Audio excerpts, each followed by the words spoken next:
Hello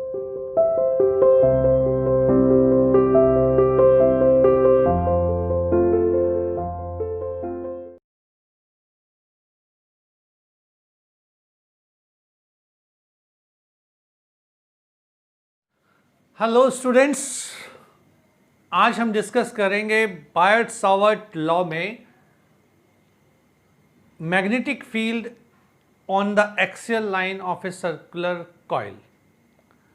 पहले हम discuss कर चुके हैं कि सर्कुलर कॉइल के सेंटर पर मैग्नेटिक फील्ड की वैल्यू क्या होगी if that circular coil have some current I. आज जो बात हम डिस्कस करेंगे या जो टॉपिक हम लोग डिस्कस करने चल रहे हैं वो है एक्सियल लाइन पर, यानी एक्सिस पर। किसके? सर्कुलर कॉइल के एक्सिस पर।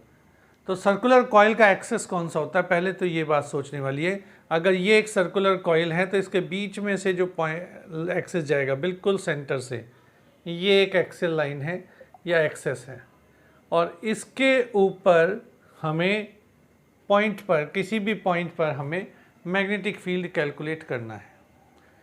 तो आज का टॉपिक है हमारा magnetic field at any point on the axis of a circular coil. चलिए उसे डिस्कस करते हैं कि कैसे है ये कॉइल, या किस तरह का है। तो let us suppose this is a circular coil. ये एक सर्कुलर कॉइल है, थोड़ा सा 3D में बनना हुआ डायग्राम होगा। ये 3 डायमेंशनल है तो थोड़ा कंसिडर करना पड़ेगा, दिमाग लगाना पड़ेगा, सोचना पड़ेगा कि कहाँ से क्या हो रहा है। तो ये कॉइल कुछ इस तरह की है, आगे मीन्स बोर्ड से ऐसे आगे की तरफ। सेंटर से मैंने एक लाइन ड्रॉ किया, ये सेंट्रल एक्सिस हुआ, और इस सेंट्रल एक्सिस पे पॉइंट P पर मुझे मैग्नेटिक फील्ड निकालना है बाय द कॉइल, और ये कॉइल में करंट फ्लो कर रही है I। Let us suppose the radius of the coil is capital R। हमने क्या देखा कि consider a coil of radius R having current I, and we want to find out the magnetic field at a distance small r, at a distance of a small r from this। तो हम क्या कहेंगे, OP की value क्या है, small r। We want to calculate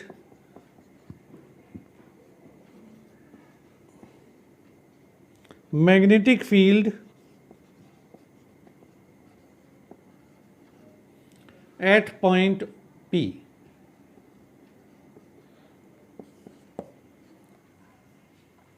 अब ऐसा करने के लिए हमें करना क्या होगा, सोचते हैं उसको। सबसे पहली चीज़ हमें पता है बायट-सावर्ट लॉ क्या है। बायट-सावर्ट लॉ क्या है वो हम पढ़ चुके हैं कि बायट-सावर्ट लॉ कहती है कि dB magnetic field due to the small element. अगर स्मॉल एलिमेंट का जिक्र हो रहा है, इसका मतलब ये हुआ कि इस रिंग पर मुझे एक छोटा सा एलिमेंट कंसिडर करना पड़ेगा, क्योंकि बायट-सावर्ट लॉ अप्लाई ही स्मॉल एलिमेंट पे हो रहा है। तो first of all we have to consider a small element on this ring. इसको मैं क्या कहूँगा, DL। तो dB इज इक्वल्स टू बेटा mu naught upon 4 pi I DL sine theta upon R square. ये हम लोगों ने पढ़ा था, या थोड़ा सा ध्यान रखना, R ये है। तो इस डिस्टेंस को हम कैसे मेज़र करेंगे, चलिए हमें ये दिखना है, ये डिस्टेंस चाहिएगा।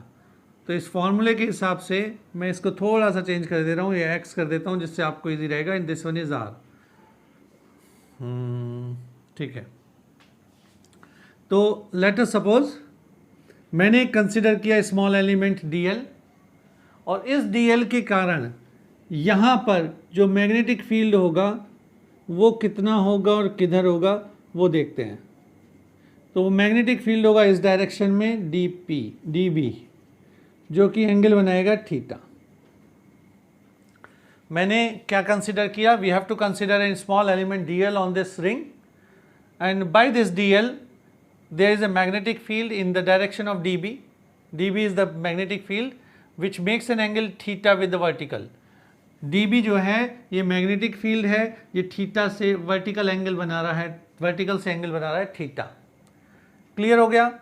अब देखिए हम लोग जब बायो सावर्ट लॉ पढ़ रहे थे तो थोड़ा सा ध्यान देना बेटा, मैंने कहा था कि ये एक वायर है, इस वायर से मैग्नेटिक फील्ड निकाल रहा हूं, तो थीटा हम लोग कहाँ लेते थे? वायर से लेते थे आर की तरफ।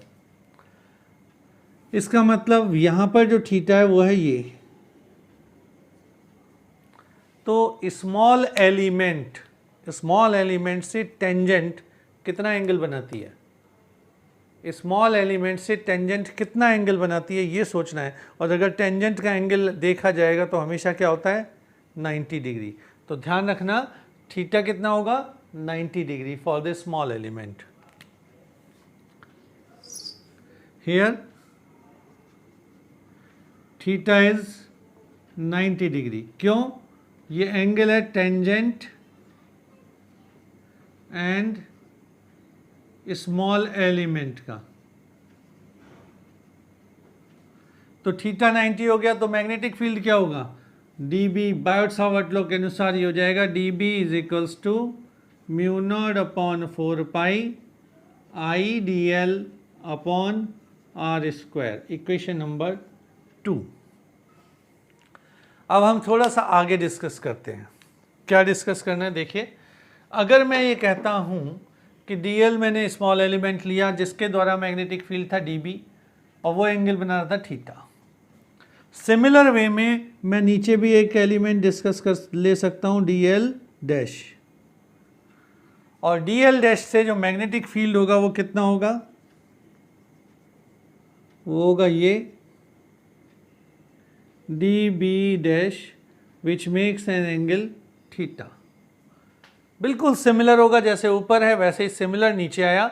dl हमने ऊपर कंसिडर किया था जिसके कारण मैग्नेटिक फील्ड था dB, एंगल बना रहा था थीटा। यहाँ क्या हुआ? थीटा नहीं, सॉरी फाई। थीटा में इसलिए नहीं ले रहा बेटा, थीटा यहाँ पर है, ये फाई माना हुआ है। अगर ये फाई है तो ये भी फाई होगा। देखिए अब ये dl डैश जिसके कारण मैग्नेटिक फील्ड हो गया dB डैश। तो dB डैश की वैल्यू कितनी होगी? According to Biot Savart law, यह हम कंसिडर कर रहे हैं दोबारा से एक small element dl। Now we take small element dl dash.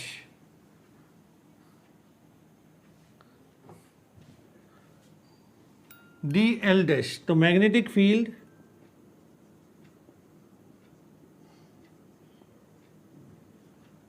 Due to dl dash कितना होगा? That is dB dash, note कर लीजिए, dB dash is equals to mu naught upon 4 pi I D L dash sine theta upon R square.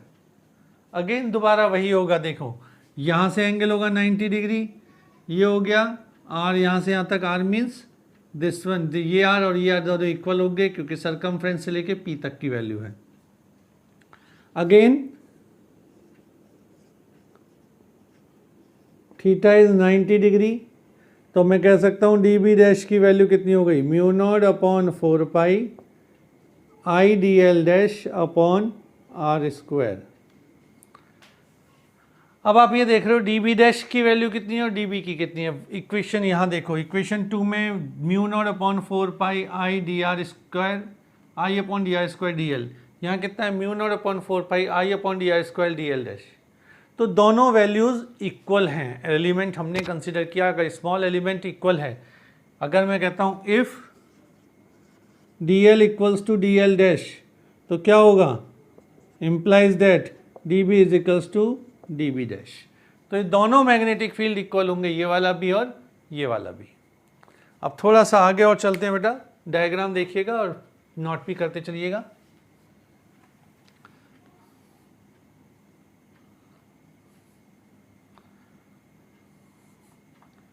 देखो क्या हो रहा है, अब यहां देखो ध्यान से।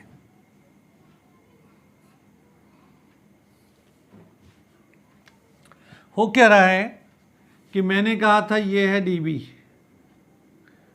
और ये है dB डैश। dB ये वर्टिकल है, ये हॉरिजॉन्टल है, ऐसे ही क्या हो रहा है यहाँ पर ये वर्टिकल एक्सिस हो गया, ये हॉरिजॉन्टल हो गया।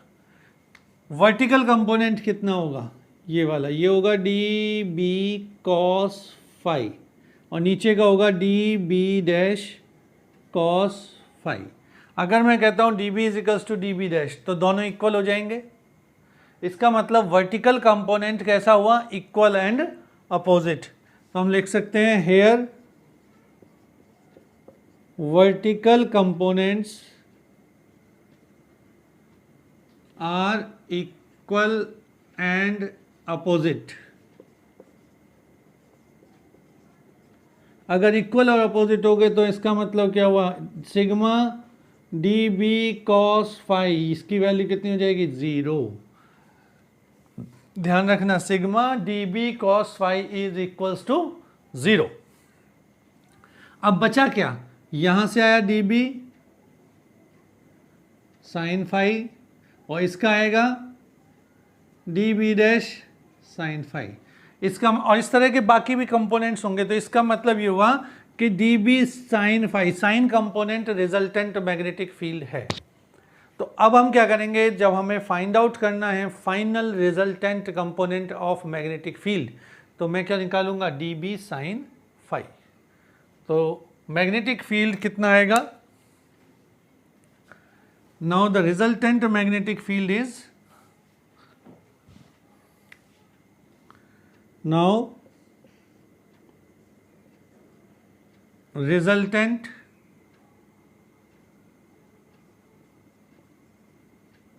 magnetic field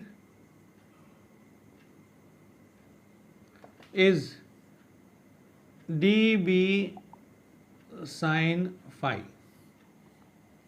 तो अब हमें निकालना है magnetic field due to this coil at point P जिसकी वैल्यू है ये। तो हमने देखा B कितना आ रहा है हमारा, B आ रहा है dB sin phi। वैल्यूज रख दीजिए, B is equals to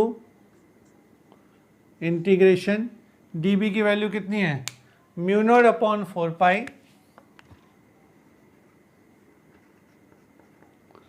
I dl अपॉन r स्क्वायर, यहाँ से लेके यहाँ तक की डिस्टेंस r स्क्वायर। अब आता है साइन फाई, ये एंगल है फाई, तो फाई के सामने क्या होगा, परपेंडिकुलर, ये होगा हाइपोटेनस। तो capital R upon small r, sine phi. Here sine phi is equals to capital R upon small r। तो बेटा क्या रहेगा, इसकी वैल्यू रख दो आप लोग, B is equals to mu naught upon 4 pi I upon r square capital R upon small r dl। ये r क्यूब हो जाएगा। अब सॉल्व कीजिए अगेन। अब इस डायग्राम की जरूरत नहीं है तो मैं यहाँ से हटा देता हूँ।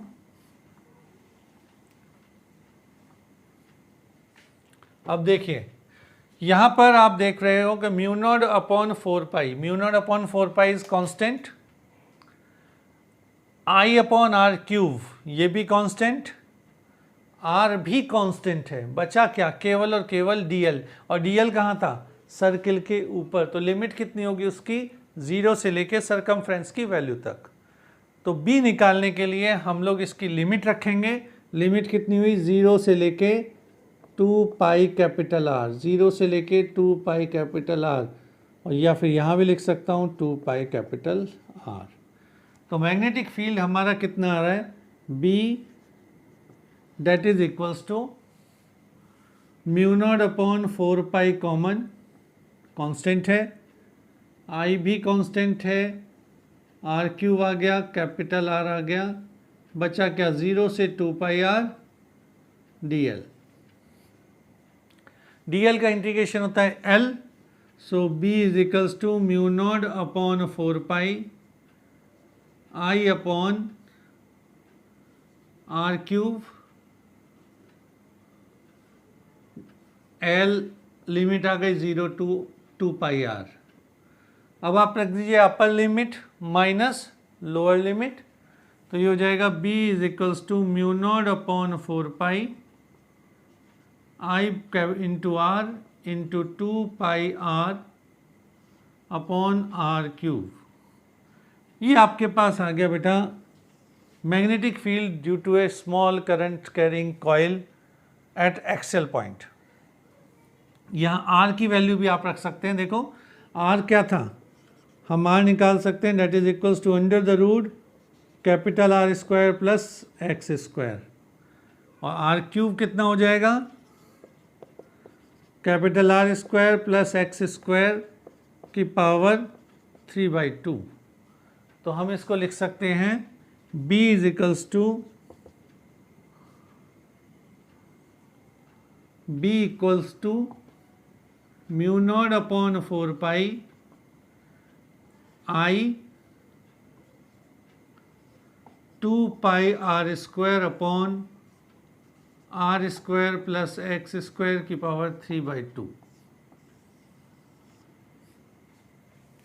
ये बहुत सिंपल सा डेरिवेशन है और बहुत इंपॉर्टेंट डेरिवेशन है। इवन एनसीईआरटी की बुक में तो गिवन ही ये है।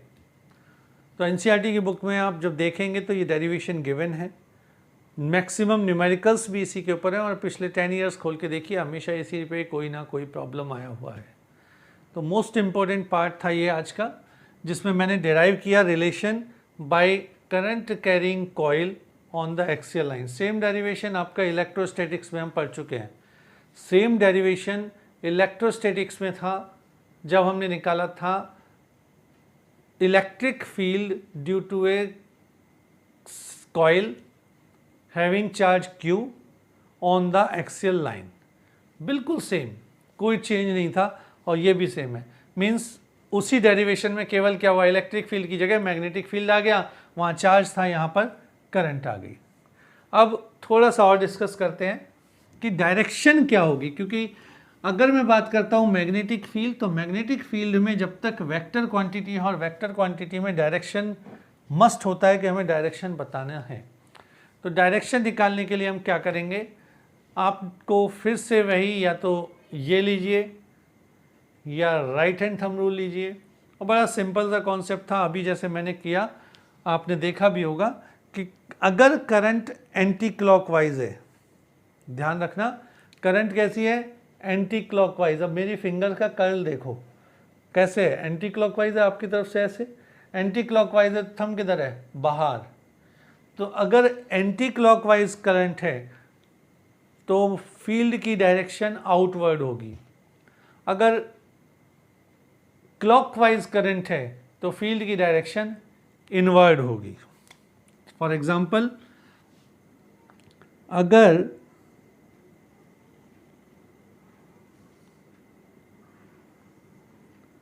ये कॉइल है और इसमें करंट कैसी हो गई है, anti clockwise, anti clockwise current है,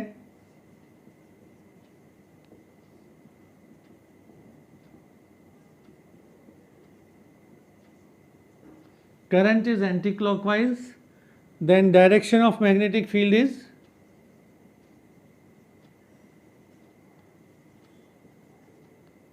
B is outward। आउटवर्ड का मतलब क्या होता है, मैग्नेटिक फील्ड लाइंस किस पोल से बाहर निकलती हैं, तो हमेशा नॉर्थ पोल से वो बाहर निकलती हैं और साउथ पोल में एंटर करती हैं। तो ये किस टाइप का पोल बनेगा, it act as a north pole, act as a north pole. Second हम लेते हैं अब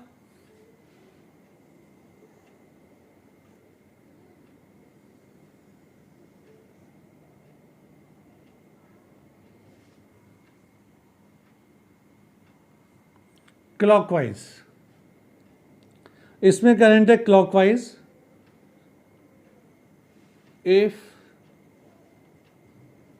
current is clockwise,